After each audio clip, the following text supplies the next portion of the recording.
Onyankopon asumdwe enkam bebre Prophet Peter Nana Akwa Mount Sinai Gospel Ministry yewo Kumasi Kronom Iron Gate ukwiada ni fiede bia ochina Friday empaibo ekoso no butubutu memende bia consultation and counseling kwasiada so osomoda sonkokra odofo brana ene yemesom na heaven ebeye wo chefa yeda ho ebo mpaye ema akwankyere nyina twen Nyankopon anim ebo deliverance nyina ye charge esanse oye Onyankopon fie ena wo ba no ene Ewurade Nyankopon asama amede bre ono matuni din say God is spirit. Amen. Me Pastor Bright enim ekam ho ewo studio ha wo beye inhira bebre eye dwumadi a yato din heaven or hell edru yawoda anwumre 7:30 biara bowunia amane na hweme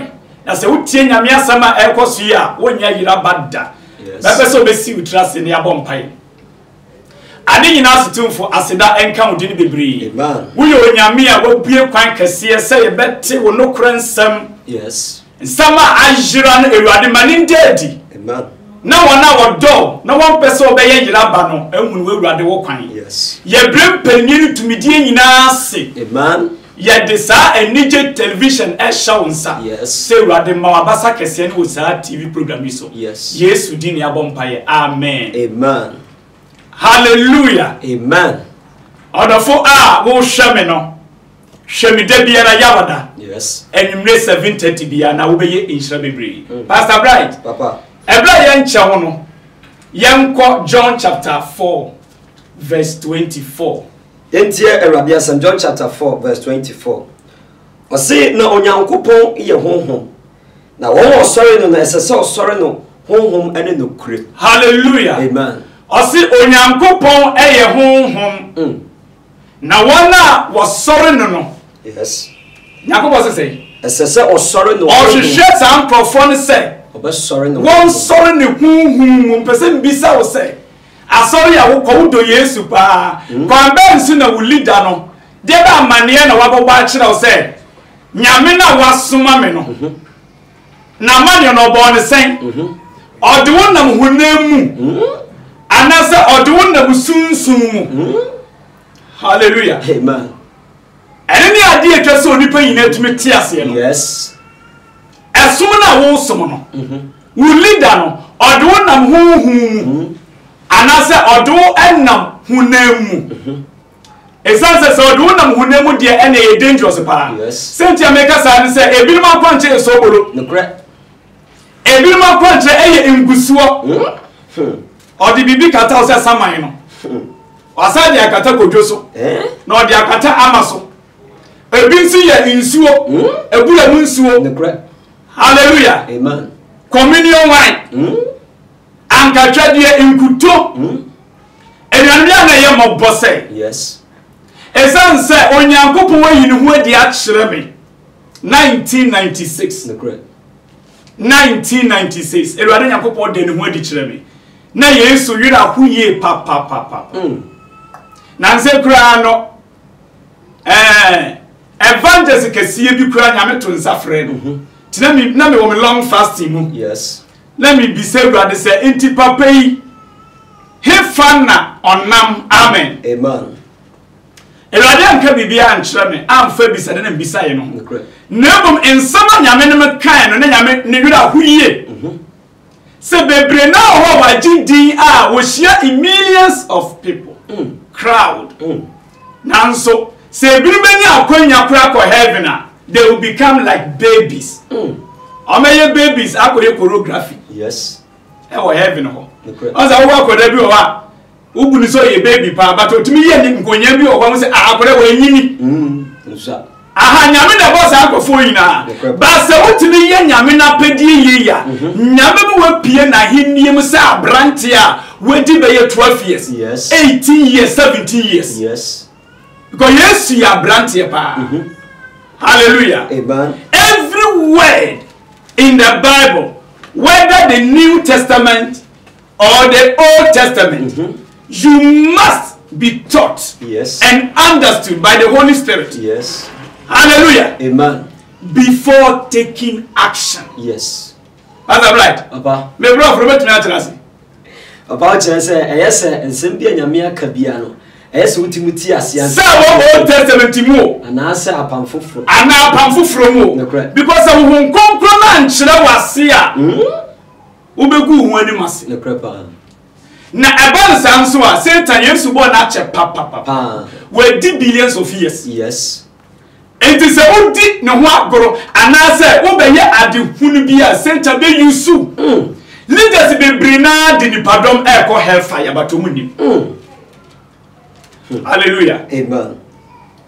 Na enwenema dofo mumma we yendi hunemu akwa nkyere na chi. Yes. Because na anu nyame de na di kyere me pa na Yesu nine esi asase bi so na o kyere me se we ye Ghana asase. Na meti se Yesu di na si asase no so a what sound. What is that say be a good flow baby na fort aba ase na I say aye holu. And Yesu get us oh we so me from na nya den. Ensisu bi na me hwa de. Enuanu me dem na si so no. Eye no mama pa. Ade na jeje wa ase ase ere nche ebebu agum. E wa de me hwa de. Na me hu se ka na ye twa bode ha ba yagum. Na ka ne koni na na moje sone. Ene hu se ade asa e wo Ghana manimu. Ene mo dru barrier baby a police fo agengina. Ene me yemo hyehyɛ because me hu se nipa nko ne yakunko ne moja ne yeden. But no omo nhunu. Sana da yemu no nyame na abie mani. Yes. Hallelujah. Ene dru bi a police fan kwati me ya driver no kra bye bye. Ne wurade kyerɛ me se yenu ye wona a wa famidi ato wo ho so na eduru anajo a secretly no bone a ekoso no menhwe moja ye hwiegu menhwe moja ye hwiegu de tie me ka asase ehia me pa Pastor Bright papa what say me bro na se nyame nhira wo ba amen where the biara obetu no Bible say ye Old Testament say ye New Testament say won konkoti me kyerɛ wase sir ansa na watimi e de asom nyame yes ansa na watimi de abobra because Pastor Bright when him say Bible mu no say obi wia de obi di bone a obi bo adwaman a eye nipa na no mu twom ho because eye mmira sam so Yakobon na ahye Yesu abuo kum yes akan owi ade ne yeye ne yesinabo kum hallelujah amen inti za okoto sa quotation we Bible mu a en na sesi a wo de besom nyame ana brand New Testament na be hwa ade kan won se Yakobon ma Moses na abo bunu mienu ana na wanse ne baako inti ne heaven kwan ejinade mienu so ye will be bia ne bra Yakobon yusu Old Testament de aye na ade o de birum akọ heaven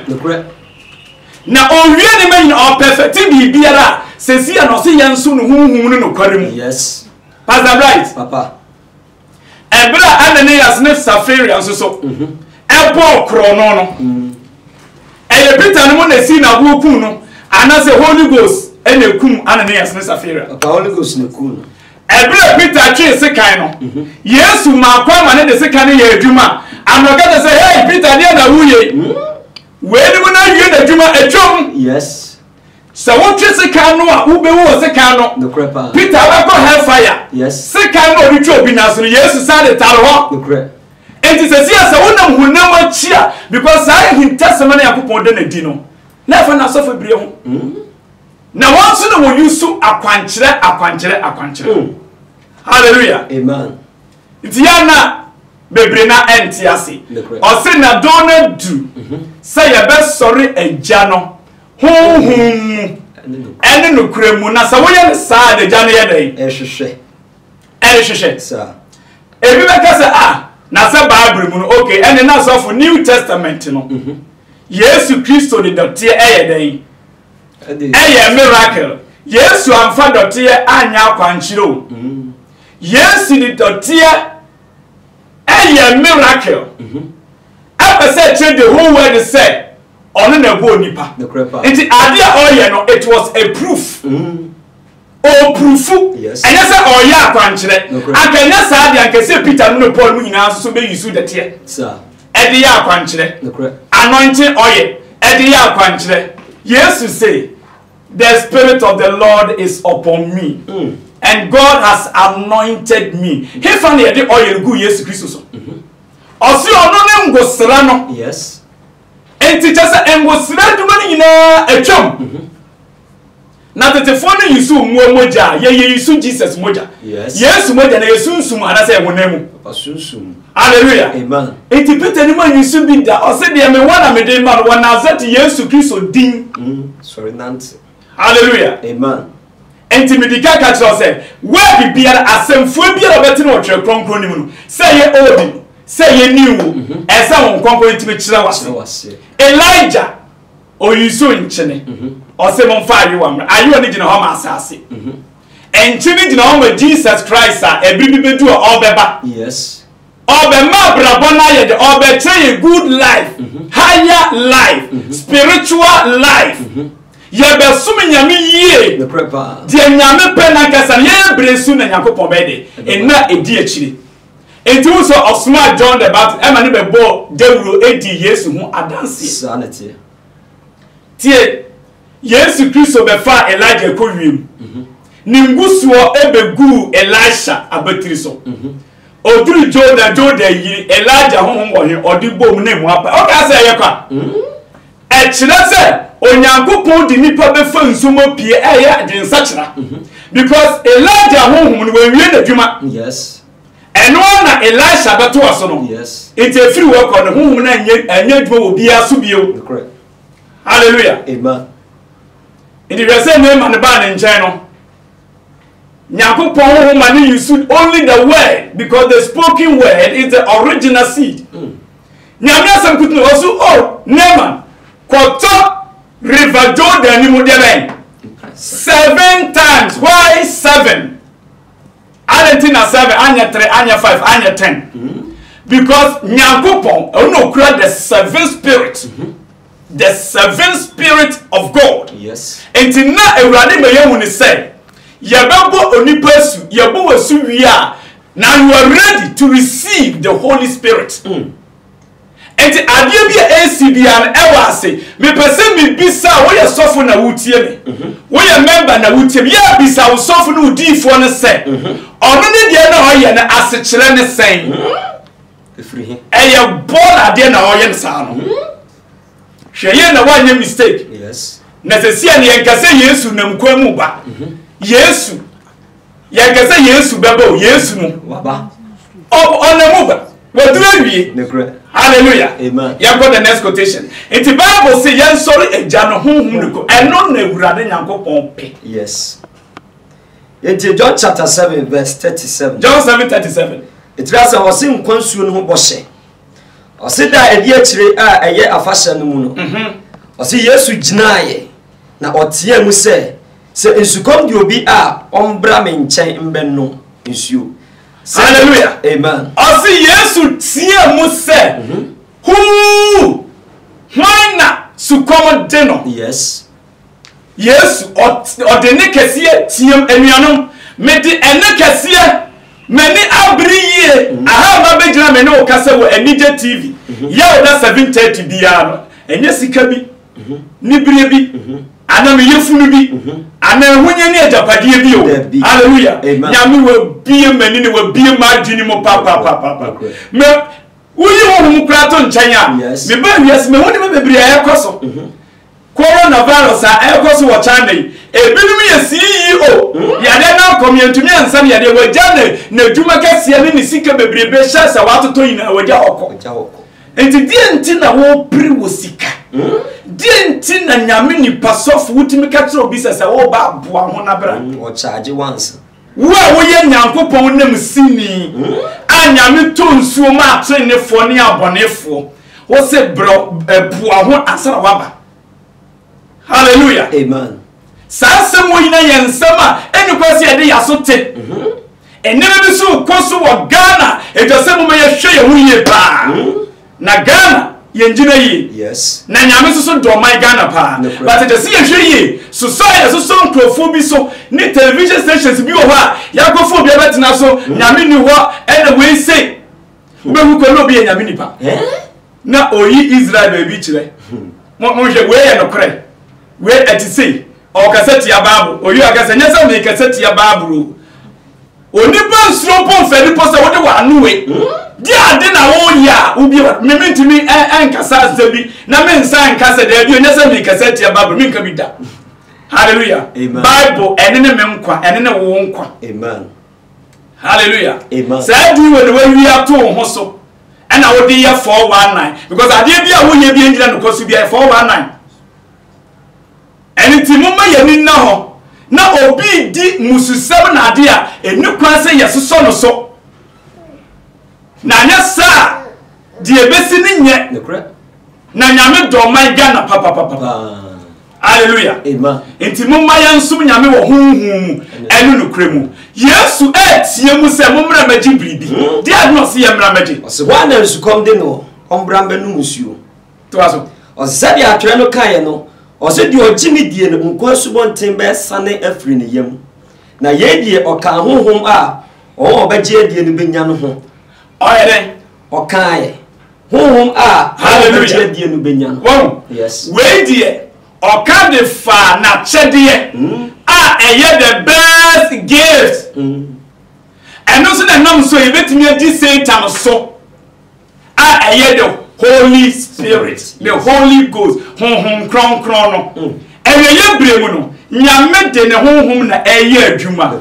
o se wana woni su no honhom no enne so wurade nyankopon wani eni se sia no wa kwantre ne sen hallelujah amen wa kwantre ene sen yanko the next quotation yentie 1 Corinthians chapter 15 verse 50 etraso ose esese nipadua no sachira ose anuanom the American ne se honam ne moja ntumi nya nyankopon ahenie na de epro ntumi enya de epro ose hwe me kan mu awintasem yenyina renna yenyina besachira ntamso mpofrim totrobento a edi akire no shanemu na obesane totrobento awufo hallelujah amen and then what in some Bible neka the prayer ose honam ne moja entimi nya dan enya nyankopon entimi nya nyankopon ahenie the prayer adofo twere fatu trimpa 1 Corinthians 15:50 repeat review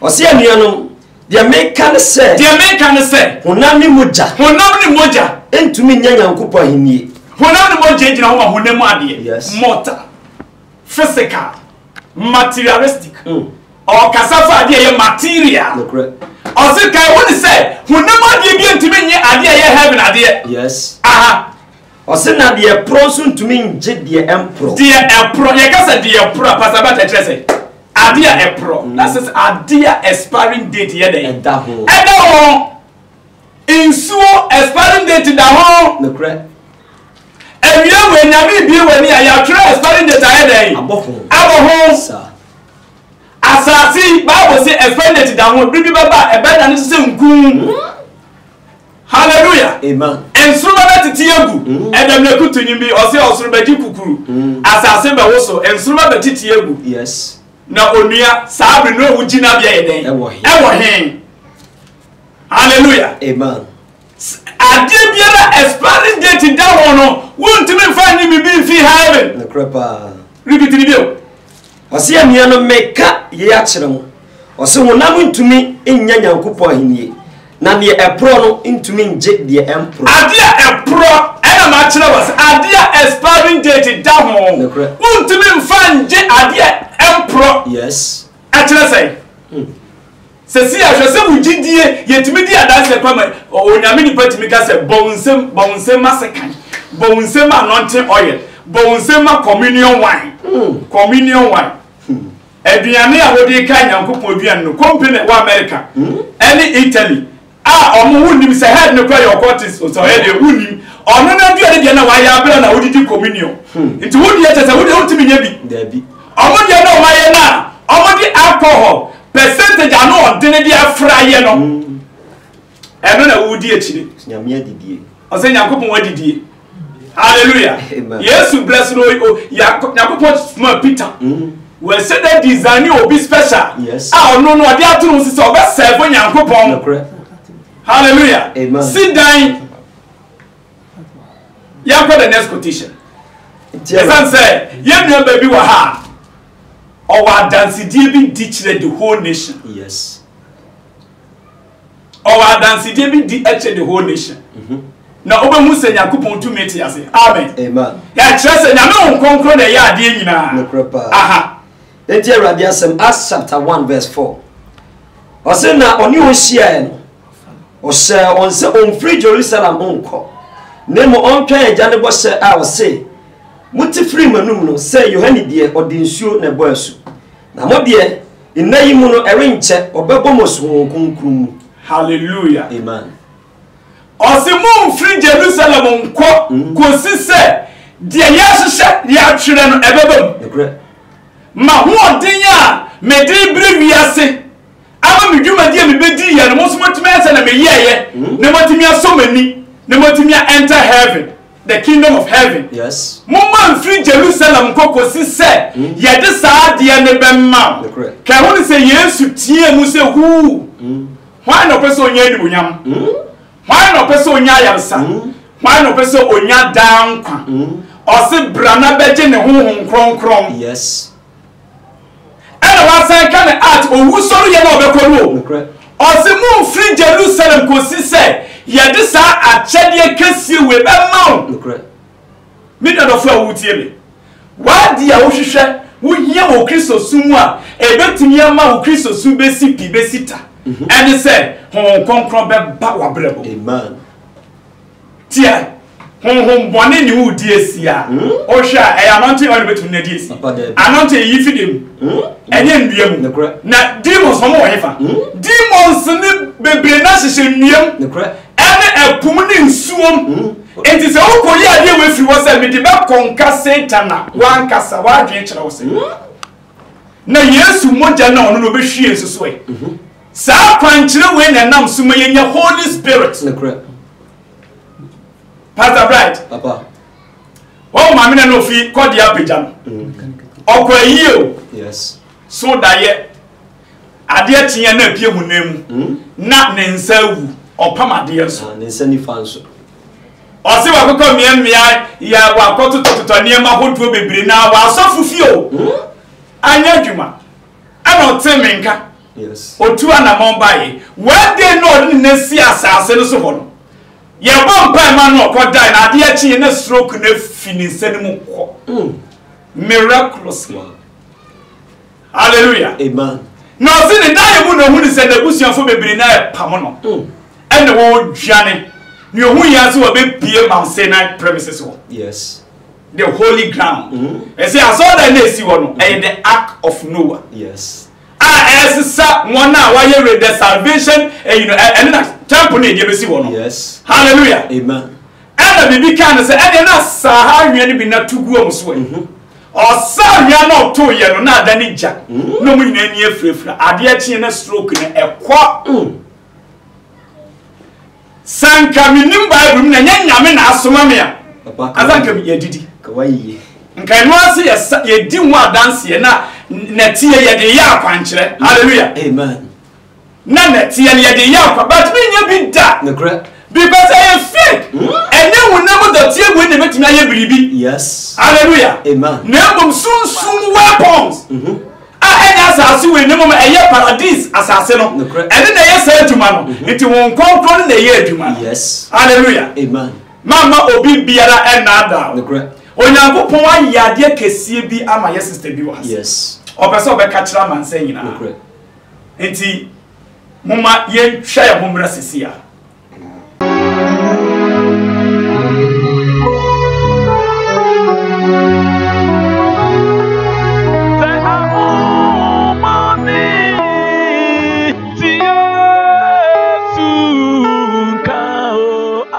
Prophet Peter Nana Aqua Mount Sinai Gospel Ministry yewo Kumase Kronom Anyogit. Shame ewo Enije TV yawada 7:30 to 8 bia. Yedi dwumade a yato din heaven or hell ebrel yawada 7:30 to 8 o'clock. Beka me homa yensom na obeye inhira bebre. Sa de so bi da so a tu anamo nyame wom so a ubedi adanse. Efia da ne ukwede bia ye mpai boda. Memenda a consultation and counseling. Yen charge ewo Amos chapter 8 verse 11. Ewani Nyankopon se osoma kom kese ama na ba wiase nyina enye aduano kom anasikom. Nemum eye ewurade asema mobeye na ena ebeba. Mini adofo a wutie bi eye ya woda bia heaven or hell dumadi no sa wo hwe a ewurade be mo aye nhira. Hallelujah, hallelujah. Odiadofo Nyankopon enhira bebre. Em say mini abai me bay ojina hasi. Yes. Mame, praise Jesus. Amen. Go dance. And also, me ba sorry no. Pastor ka so wo ba hanam se binti me enkofi. I was say me ba na mbeka de Nyankopon aye ama. Say na nyame ye nyame a ye dwe ne ho ayente ase. Na answer no mesra obi bia wotie me se mesra so wonko asori a beka ye ho ye nsum sei na nyame tie ase so wo ba Nyankopon onyi wo mada se de sei na Nyankopon ye ma me no obeya ama wo soso odofo mesra wo beka ye ho na ye nsum onyame otie ase. Pastor eko fasting mu na fasting na chi no o hihye program no man fe ndi agro me bai me free offense so na mo man fe ndi agro me bai ya na dana edikan ye hye ase no pastor frame me ni nipa odikan frame no bo mpa ye man me so atamfo na hihye bebre na etia me enso se na Nyankopon tia senti no ibia nsi bo mpa ye man me ne me ma na me ko so program na chi edi be 2 weeks ye ba sorry Sunday na ya kono enema bebre na sisi ye enso nyame ti ase oni bia nso ankan nti saa dan se we mi dia ma na hye obi a otifie a enen so so mfa nyame a na minim ade a woto ha wo ye mesraw so mes on kwa sorry abeka ye ho so wo ko bi nso na onte sem papa bia mesraw beka se na ma ho ne nyina ye ko heaven no straight mesraw odofo a wutie ye ne ano enwumre mesraw beka ye ho na madanse ani ye pone asori makuo ye twen ye meeting ne nyina ma mpepre me ho e chen wo de ka ukoduru ho ekwa akwana no ekwa no ho a street ena mi gina ka me se offense na mo ka ni gina driver ni be fa me papa bi tim enyo na etwi ka no obi abetua ne fe o se o ma me kwan ma me nko na me se na mate ni se e kira ofa 4 o se afa 4 kra o ma me kwan na nkra bebrebe o mu ka me hu ide nya ade obekom o ma no me yesen me ma no me ka ho 4 me ma no ye miensa 4 pe ta chanda ana me se o ma ye ntemu de a mu nyina ho enam kire papa kire me ma mpere ho minya akoma edina ho na ma me ba akoti mo se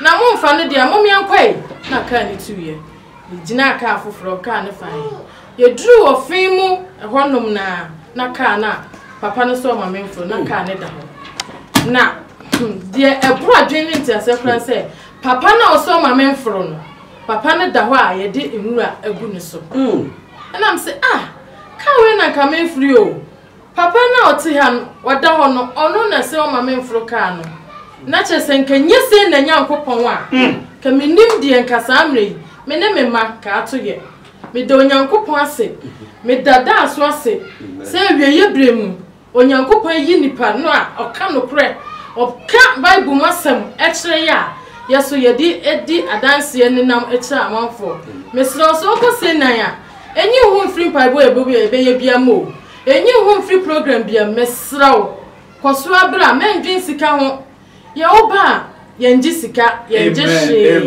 hallelujah hallelujah hallelujah hallelujah amen ye nia bay what adanse Nyankopon aye e wo say na mu odofo a wutie me mount say na ye bompa ye every Friday and Wednesday si biara anapa no nkro kopum ewia donkro enya sem keto kwasie na so so ye somoda memenda Saturday e consultation and counsel yen charge bia e wo ho na sa wo ba adeso biara wo so no won san emfa nkofie de biara da wo ma danse ni nyina ne se ma me koto se o stop ka no do se ka ne yen samafo ka asama ba ko tika di musi dabi wo baby ye kwan ye tu kwa asama ndo enti ma ba furu bi anameboa hallelujah net say woni ma say wo ye say na ba born into me for Adam for yes say wo ye say na ba ewurade ani munyam ebe dirty e wo so na obedi nkunim pastor right papa nyakupo hira ti say de papa kai baby bia wo bia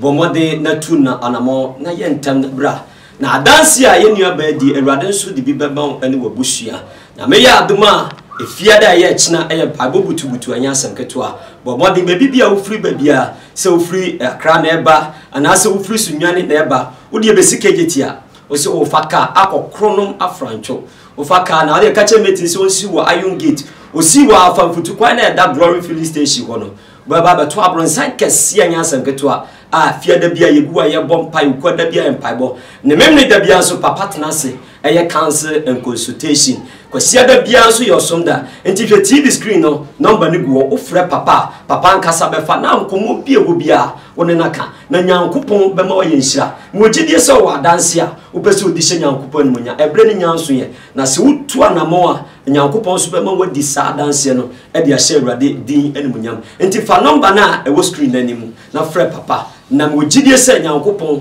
ebe mo danse urade nka ho na nasundwe no ntina ye ka se na nyame a osiyo ja nyame nka ho bye bye yo oniano of nyankopon asumdue enka bebre prophet Peter Nana Akwa me number egu screen ase minim adeso a woso me kanfo Yesu so ma se wo bakwa won san fa adeso no nko na afesu tu na monso so wo krare nyira enya yira bada heaven ebe ye wo chefa